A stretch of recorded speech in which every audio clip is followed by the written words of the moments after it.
Hi കൂട്ടുകാരെ, പുതിയൊരു വീഡിയോയിലേക്ക് എല്ലാവർക്കും സ്വാഗതം. അങ്ങനെ കഥകളെല്ലാം നിർമ്മലയോട് പറയുമ്പോൾ നിർമ്മല എൻ്റെ മോളെ കെട്ടിപ്പിടിച്ചൊരു ഉമ്മ കൊടുക്കാൻ എനിക്ക് അത്രയും ആഗ്രഹമുണ്ടെന്ന് പറയുമ്പോൾ ഗൗതം പറയണം അത് നേരിട്ട് നടക്കില്ല, അത് ഞാൻ കൊടുത്തോളാം എന്ന് പറഞ്ഞിട്ട് ഗൗതം കൊടുക്കുന്ന ആ ഒരു രംഗമൊക്കെയാണ് കേട്ടോ.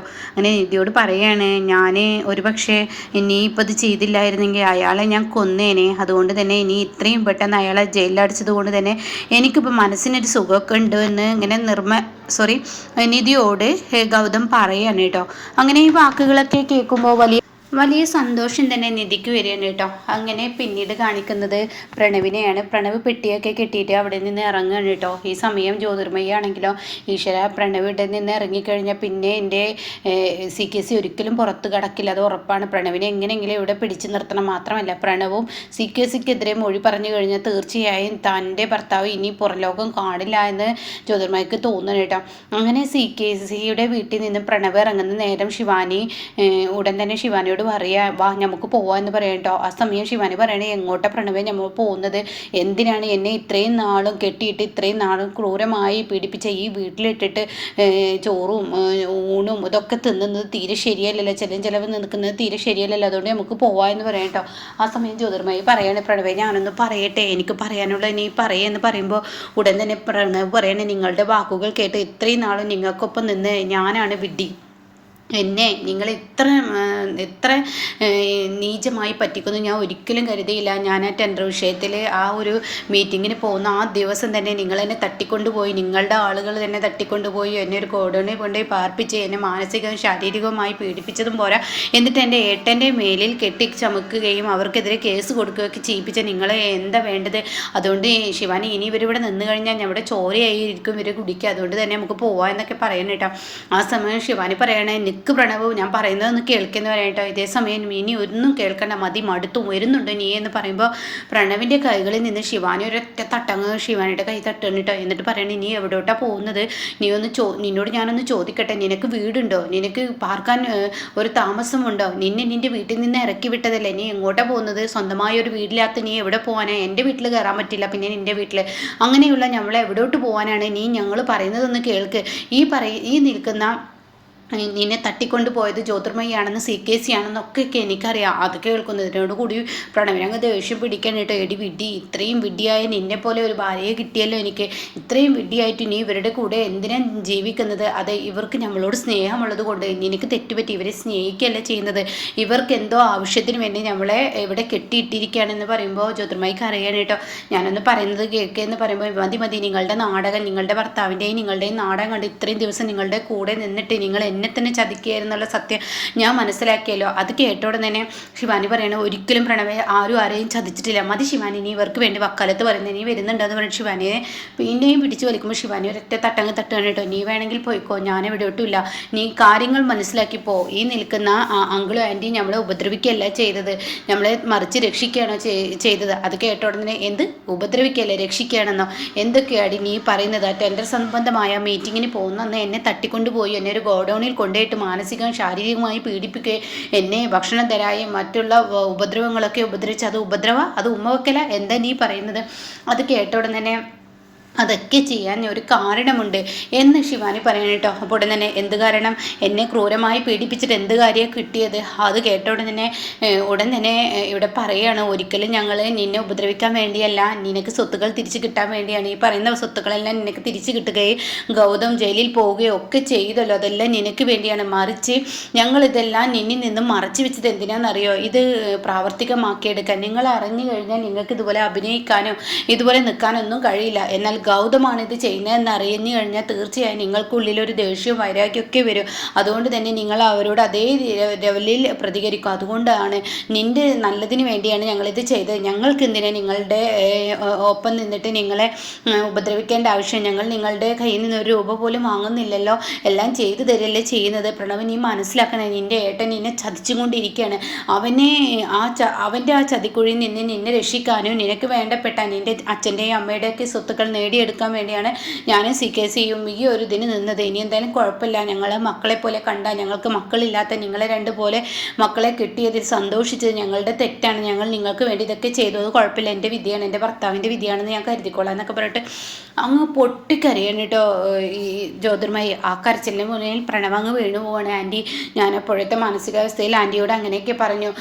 അതുകൊണ്ട് തന്നെ ഇപ്പോഴും നിൻ്റെ പേരിൽ സ്വത്തുക്കളൊന്നും ഈ ഗൗതം എഴുതി തരാത്തത് എന്താ? അവൻ്റെ ലക്ഷ്യം അവന് നിറവേറാൻ വേണ്ടി. അവന് ഒരിക്കലും എഴുതി തരില്ല, അവന് പറച്ചിലേ ഉള്ളൂ. ഇനി അങ്ങോട്ടേക്ക് വന്നാൽ അത് തരാം ഇത് തരാം എന്നാൽ നിൻ്റെ ഭാര്യയെ സ്വീകരിക്കില്ല. അതൊക്കെ നീ മനസ്സിലാക്കണം എന്നൊക്കെ പറയുമ്പോൾ പ്രണവിന് കാര്യങ്ങളൊക്കെ പിടികിട്ടുകയാണ് കേട്ടോ. പ്രണവ് വീണ്ടും ജ്യോതിർമയുടെ ചതയിൽ വീഴാണ്. എന്നാൽ ഈ സമയം ഇപ്പുറത്താണെങ്കിലോ നിങ്ങൾ എവിടെ എത്തിയെന്ന് ചോദിച്ചിട്ട് പാറു നിധിക്ക് വിളിക്കുമ്പോൾ ഞങ്ങളിത് 10 മിനിറ്റിൻ്റെ മുന്നേ തന്നെ ഞങ്ങൾ അവിടെ എത്തുമെന്ന് പറയട്ടോ. അപ്പോൾ ഈ സമയം ഇവരെന്തിനാ ഇത് ആരതി തട്ടി നീ വരുമ്പോൾ ആരതി എടുക്കണം എന്നൊക്കെ ഇങ്ങനെ പറയുന്നുണ്ട് കേട്ടോ. അപ്പോൾ ഈ സമയം ഇത് കണ്ടിട്ട് വസുന്ധര വരികയാണ്. ഇവരെന്തിനാ ഇപ്പോൾ ആരതി തട്ടൊക്കെ എടുക്കുന്നത് എന്താണെന്ന് മനസ്സിലാവുന്നില്ലല്ലോ. എന്താ ഇപ്പോൾ ഇവിടെ വിശേഷം, ആരതി തട്ട് എടുക്കാനുള്ള വിശേഷമൊക്കെ എന്താണെന്നിങ്ങനെ മനസ്സുകൊണ്ട് ചിന്തിച്ചും കൊണ്ട് നിൽക്കുകയാണ് കേട്ടോ ഈ പറയുന്ന വസുന്ധര. അങ്ങനെ ഞാനിത് വരുന്നതെന്ന് പറയുമ്പോൾ വസുന്ധര അങ്ങോട്ടേക്ക് വരികയാണ് കേട്ടോ. അങ്ങനെ ഫോൺ കട്ട് ചെയ്ത് മുറ്റത്തോട്ട് ആരത്തി തട്ടും എടുത്ത് പുറത്തോട്ട് വരുമ്പോൾ വസുന്ധര ചോദിക്കുക, ഇതെന്തിനാ ഇപ്പോൾ വിശേഷം, എന്താ ഇവിടെ വിശേഷം ഉണ്ടായിരിക്കുന്നത്, എന്തിനാ ഇപ്പോൾ ആരതി തട്ട് എടുക്കുന്നത്, നീ ഇങ്ങനെ നിന്ന് ചിലക്കാതെ ആ ലെറ്റർ എടുത്തുങ്ങ് വാ, അതെന്താ കാര്യം, വിശേഷം എന്താണെന്ന് അറിയണോ? അത് നമ്മുടെ നിധിയും ഗൗതമും ഇപ്പോൾ വരുന്നുണ്ട്. അവരിപ്പോൾ പുതുതായി വീട്ടിലോട്ട് വരുന്നവരൊന്നല്ലല്ലോ. അവരിപ്പോൾ നല്ല വിശേഷം എന്താ ചെയ്തു വെച്ചിരിക്കുന്നത്, ആരതി തട്ട് എടുക്കാൻ, അവരെ ആരതി എടുത്ത് ഒഴുകിയാനും ദൃഷ്ടിദോഷം മാറ്റാനൊക്കെ. അതുതന്നെയാണ് നിനക്കറിയാത്തൊരു കാര്യം ഞാൻ പറഞ്ഞു തരാം. അവരുടെ ദൃഷ്ടിദോഷം മാറി നമ്മുടെ വീടിന് വന്ന ദൃഷ്ടിദോഷം തന്നെ മാറ്റിയെടുത്തു. നമ്മളെ മക്കൾ ഇപ്പോൾ വരും, നീ വാ എന്നൊക്കെ പറയണം കേട്ടോ. അപ്പോഴേക്കും അവർ എത്തിയിരിക്കുകയാണ്. അങ്ങനെ അവർ വണ്ടിയിൽ നിന്ന് ഇറങ്ങുമ്പോൾ എന്ത് കാണാനാ വസു, നീ നിൽക്കുന്നു, ഇങ്ങോട്ട് വാ എന്ന് പറയണേ. അങ്ങനെ വസുന്ധര ചോദിക്കുക, ഇവരെന്ത് നല്ല കാര്യം ചെയ്തു എന്നാ പറയുന്നത്? അതെ, പ്രണവ് ഉണ്ടല്ലോ, പ്രണവിനെ കെട്ടിയിട്ടതും പ്രണവിനെ ആക്രമിച്ചതും ഗൗതമാണെന്ന് പറഞ്ഞ് ഗൗതമിൻ്റെ പേരിൽ കേസ് കൊടുക്കുകയും ഗൗതം അതിനുള്ള പീഡന അനുഭവിക്കുകയൊക്കെ ചെയ്തല്ലോ. ഇപ്പോൾ ഗൗതം തിരികെ എല്ലാ സത്യങ്ങളും പ്രണവിന് മുന്നിൽ തെളിയിച്ചു കൊടുത്തു. ഈ CKCയെ പോലീസ് അറസ്റ്റ് ചെയ്തു എന്ന് പറയണേട്ടോ. പോലീസ് അറസ്റ്റ് ചെയ്ത് കൊണ്ടുപോയി ജയിലിൽ അടച്ചെന്ന് ശിക്ഷ വിധിച്ചു എന്നുള്ള സത്യങ്ങളൊക്കെ ഇങ്ങനെ പറയാണ്. ഈ സമയം ഇതൊക്കെ കേൾക്കുന്നതിനോടുകൂടി ഉടൻ തന്നെ വസുന്ധര കിളി പോയതുപോലെ നിൽക്കുകയാണ്. ഈശ്വര, എന്ത് കേൾക്കാൻ പാടില്ലാത്ത ആ ന്യൂസാണല്ലോ എൻ്റെ ചെവിയിൽ കേട്ടിരിക്കുന്നത്. ഈ പെണ്ണിനെ കൊണ്ട് വല്ലാത്തൊരു കഷ്ടം എന്നിങ്ങനെ ചിന്തിക്കുകയാണ്. അപ്പോൾ ഉടൻ തന്നെ എന്താ വസു നീ നോക്കി നിൽക്കുന്ന, ലെറ്റർ കത്തിക്കുന്നുണ്ട്, ആരതിയിൽ നീ കത്തിക്കുക എന്നൊക്കെ പറയാനായിട്ട് ആരതിയുടെ തിരി കത്തിക്കാൻ പറയാണ്. അങ്ങനെ അത് കത്തിച്ച് കൊടുക്കുകയാണ് കേട്ടോ. അങ്ങനെ അത് കത്തിച്ച് കൊടുക്കുമ്പോൾ ആരതി ഒഴുകുകയാണ്. അപ്പോൾ ഉടൻ തന്നെ ഒട്ടും ഇഷ്ടപ്പെടാതെ വസുന്ധരയുടെ നോട്ടം നിധിയെ ചിരിപ്പിക്കുകയാണ്. പിന്നീട് ആരതി നീ മറിച്ച് വായോ എന്നൊക്കെ പറഞ്ഞിട്ട് ഇവരെ അകത്തോട്ട് കൂട്ടിക്കൊണ്ടുപോവാണ്. അങ്ങനെ ഈ സമയം വസുന്ധര പറയണേ, ഇതിപ്പോൾ അത്ര വലിയ വിശേഷമുള്ള കാര്യമൊന്നുമല്ലല്ലോ. അപ്പോഴേക്കും ഗൗതം പറയണേ, ഇത് വിശേഷമുള്ള കാര്യം തന്നെയായിരുന്നു. ആ CKCയെ ഈ ഒരു ശിക്ഷ നിധി ചെയ്യിപ്പിച്ചില്ലായിരുന്നെങ്കിൽ ഒരുപക്ഷെ ഞാനായിരിക്കും അവനെ കൊന്ന് ജയിലിൽ പോയിരുന്നത്. എന്തായാലും നിധി അവനെ കൊണ്ട് തന്നെ എല്ലാം പറയിപ്പിച്ചത് കൊണ്ട് തന്നെ എല്ലാവർക്കും മുന്നിൽ സത്യം തെളിയുകയും അതുപോലെ തന്നെ അയാൾക്ക് ശിക്ഷ കൊടുക്കുകയും ചെയ്തുകൊണ്ട് നിധി, നിന്നോട് എത്ര നന്ദി പറഞ്ഞാലും മതിയാവില്ല. അപ്പോൾ എനിക്ക് എന്താ നിന്നോട് പറയേണ്ടതെന്ന് അറിയില്ല നിധി, ഇതിനൊക്കെ നിന്നോട് ഒരുപാട് നന്ദിയുണ്ട് എന്നൊക്കെ ഇങ്ങനെ ഗൗതം പാറുവിൻ്റെയും വസുന്ധരയും മുന്നിൽ വെച്ച് പറയുമ്പോൾ വസുന്ധര ആകെ കിളി പോയതുപോലെ നിൽക്കുക കേട്ടോ. ഉടൻ തന്നെ നിധി പറയണം, ആൻറ്റി ഇപ്പോൾ എങ്ങനെ ഇത് സംഭവങ്ങൾ അറിഞ്ഞു എന്നുള്ളതായിരിക്കൂലേ, എങ്ങനെ ഇപ്പോൾ CKC കുടിക്കുക എന്നുള്ളതായിരിക്കൂലേ, ആ ഡോക്ടറായിരുന്നു ഏക തെളിവ്, അതല്ലാതെ പിന്നെ എങ്ങനെ തെളിവ് കിട്ടി എന്നായിരിക്കൂലേ. എന്നാൽ ഞാൻ പറയാം, ഈ പറയുന്ന CKCയുടെ മുന്നിൽ ഞാൻ എൻ്റെ കണ്ണടയിൽ ക്യാമറ വെച്ച് അയാളെ കൊണ്ട് തന്നെ എല്ലാം പറയിപ്പിച്ചു, വീഡിയോ എടുത്തു, ഞാൻ അത് പോലീസിന് കോടതിയിൽ മൊഴിയായി രേഖപ്പെടുത്തി, പിന്നീട് ബാക്കിയുള്ള കാര്യങ്ങളെല്ലാം ഡീറ്റെയിൽസും പറഞ്ഞു കൊടുക്കാം. ഇതൊക്കെ കേൾക്കുന്നു അമ്പടി ഗെയിമി എന്നുള്ള ലെവൽ വസുന്ധര ഇങ്ങനെ നിൽക്കുകയാണ്. അപ്പോൾ ഇങ്ങനെ ഇരിക്കും, ഇനി ആര് എന്നോട് കളിക്കാൻ വന്നാലും അവർക്കുള്ള ശിക്ഷ ഇങ്ങനെ ആയിരിക്കും. ആദ്യം CKC അടക്കുക എന്നുള്ളതായിരുന്നു എൻ്റെ ലക്ഷ്യം. ഒരുപാടായ അവൻ എൻ്റെ കുടുംബത്തിൽ കയറി കളിക്കുന്നത്, ഇതുപോലെ ആര് ഞങ്ങൾക്ക് നേർക്ക് കളിക്കുന്നു അവർക്കൊക്കെ ശിക്ഷ കിട്ടിയിരിക്കും എന്ന് പറയുമ്പോൾ വസുന്ധര ഇങ്ങനെ പേടിച്ച് നിൽക്കുകയാണ് കേട്ടോ. അപ്പോൾ വസുന്ധര പറയണം, നമുക്ക് കാണാം, CKC ജയിലിനുള്ളിൽ പോയിട്ടുണ്ടെങ്കിൽ അതുപോലെ പുറത്തിറങ്ങാനും CKCക്ക് അറിയാം എന്നൊക്കെ പറയുമ്പോൾ നമുക്ക് കാണാം, എന്തായാലും അയാൾക്കുള്ള ശിക്ഷ ഞാൻ കൊടുത്തിരിക്കും എന്ന് പറയാൻ കേട്ടോ. എന്നാൽ ഈ സമയം കണക്ക് കൂട്ടലുകൾ ആകെ പിഴച്ചിരിക്കുകയാണ് ഈ പറയുന്ന ജ്യോതിർമയി വക്കീലിനെ വിളിച്ചു വരുത്തിയിരിക്കുകയാണ്. വക്കീൽ എത്തിയിരിക്കുകയാണ്. അപ്പോൾ വക്കീൽ പറയണ, ഈശ്വര എന്താ ഈ കേൾക്കുന്നത്, എന്തായാലും ഇപ്പോൾ എനിക്ക് ജാമ്യത്തിലെടുക്കാനോ പോകാനോ ഒന്നും പറ്റത്തില്ലല്ലോ, ഇനിയിപ്പോൾ 2 ദിവസം ഇങ്ങനെ അങ്ങ് പോട്ടെ, ഈ ആഴ്ചയിൽ എന്തായാലും കോടതിയിൽ കയറ്റാൻ എനിക്ക് കോടതിയിൽ മൂപ്പരെ കൊണ്ടുവരാനൊന്നും പറ്റത്തില്ല, ഇത് വല്ലാത്തൊരു കഷ്ടം. അയാളുടെ വായ കൊണ്ട് തന്നെ CKCയുടെ വായ കൊണ്ട് തന്നെ എല്ലാ സത്യങ്ങളും വെളിപ്പെടുത്തിക്കൊണ്ട് തന്നെ വെർജറി കേസിന് ബലം ഉറക്കുകയുള്ളൂ ഇനിയിപ്പോൾ എനിക്ക് രക്ഷിക്കാൻ പറ്റുമെന്ന് അപ്പോഴേക്കും പ്രണവ് ചോദിക്കുകയാണ് കേട്ടോ. കാരണം ഞാൻ തന്നെ മൊഴി പറഞ്ഞു കഴിഞ്ഞാൽ തീർച്ചയായും രക്ഷപ്പെട്ടാൻ കഴിയില്ല. എന്താ താനീ പറയുന്നത്? അതും കള്ള മൊഴി പറഞ്ഞു എന്ന് പറഞ്ഞിട്ട് നിധി അത് അവൾക്കവിടെ അത് പറഞ്ഞെടുക്കാൻ സാധിക്കും. അപ്പോൾ അതുകൊണ്ട് അതൊന്നും നടക്കത്തില്ല. അപ്പോൾ ഉടനെ ചോദ്യമായി പറയണേ, എൻ്റെ ഭർത്താവ് അപ്പോൾ ഇനി ഒരിക്കലും ജയിലിൽ നിന്ന് ഇറങ്ങില്ല എന്നാണ് നിങ്ങൾ പറയുന്നത്? എൻ്റെ ഭർത്താവിന് ഇനി കോടതി ശിക്ഷ വിധിക്കുന്നത് അനുഭവിക്കേണ്ടിയിരുന്നാ പറയുന്നത്? അങ്ങനെയൊന്നും ഉണ്ടാവില്ല, ഞാനുണ്ടല്ലോ. അപ്പോൾ ഉടനെ ചോദ്യമായി പറയണേ, നിങ്ങൾ എത്ര പണം വേണമെങ്കിലും എനിക്ക് ഞാൻ തയ്യാറാണ്. CKC പുറത്തിറങ്ങിയാൽ മതിയെന്ന് പറഞ്ഞ ഉടൻ തന്നെ ശരി ഞാൻ അതിനുള്ള വഴിയൊക്കെ ഞാൻ കണ്ടെത്തിക്കോളാം, ഈ 2 ദിവസം ഒന്ന് കിടക്കട്ടെ, അപ്പോഴേക്കും ഞാൻ അതിനുള്ള വഴി കണ്ടെത്താമെന്ന് പറയാം കേട്ടോ. ഇതേ സമയം പവിത്രനെയാണ് കാണിക്കുന്നത്.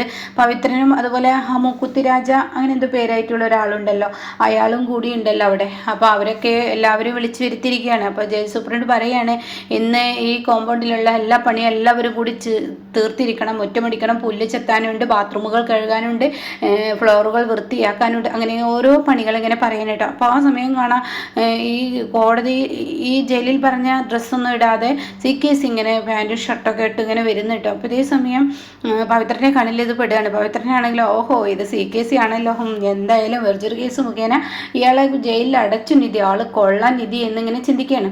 അപ്പോൾ ഈ സമയം ഈ സ്റ്റേറ്റ് സൂപ്രണ്ട് ആണെങ്കിലും പണികളെല്ലാം പറയണം, എന്നാൽ എല്ലാവരും ഓരോരുത്തർ പണിക്ക് പോയിക്കോളൂ എന്ന് പറയുമ്പോൾ CKC കാണാം എല്ലാവരും പണിക്ക് പോകുമ്പോൾ CKC റൂമിലോട്ട് തന്നെ പോകുന്നത് കേട്ടോ. അത് കാണുന്ന ജയിൽ സൂപ്രണ്ടിനെ ദേഷ്യം പിടിക്കണം, താൻ എന്താടോ ഈ കാട്ടുന്നത്? ഇവിടെ എല്ലാവരോടും പണി പറയുമ്പോൾ താന് പണിയെടുക്കാതെ പോവുക. അത് കേൾക്കുന്ന CKCക്ക് വലിയ വിലയൊന്നും കൊടുക്കാതെ CKC വീണ്ടും പോകുമ്പോൾ എന്താടാ താൻ ഞാൻ പറഞ്ഞതിന് ഒരു വിലയും നൽകാത്ത?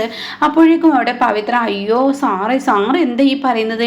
ഇത്രയും വലിയൊരു പണക്കാരനാണ് CKC, ഈ നാടിൻ്റെ തന്നെ വലിയൊരു പണക്കാരനാണ്, അങ്ങനെയുള്ള ആളെ കൊണ്ട് പണിയെടുപ്പിക്കുകയെ അതും കോടതിയിൽ. സാറ് ആരാണെന്ന് CKCയെ കുറിച്ച് ചിന്തിച്ചിട്ടുള്ളത്?